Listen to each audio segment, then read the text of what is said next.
tahaka ireo firenena rehetra dia manaraka akaiky ity fividianana filoham-pirenena frantsay ity ihany koa isika eto Madagasikara. Maneho ny heviny ihany koa ny ministry ny raharaham-bahiny mikasika izay fihodinana voalohany amin'ny fividianana filoham-pirenena frantsay izay.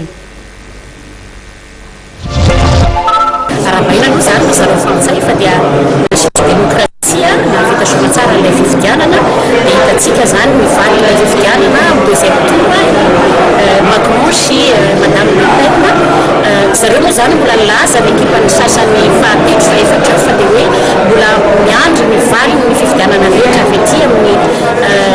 hoe firenena maro kanefa dia efa ino zany mivaly nentina eo izy iova ve izy tsy iova fa dia lasa indray ny deuxième tour fa dia mankasitraka ary miarahaba zany frantsay amin'izay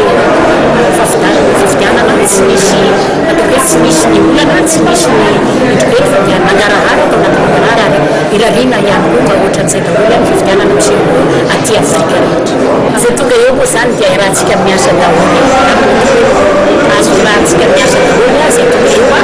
indrindra ny frantsay manana tantara miaraka Madagasikara aloha tsy misy izay olana izay any amin'ny sarotra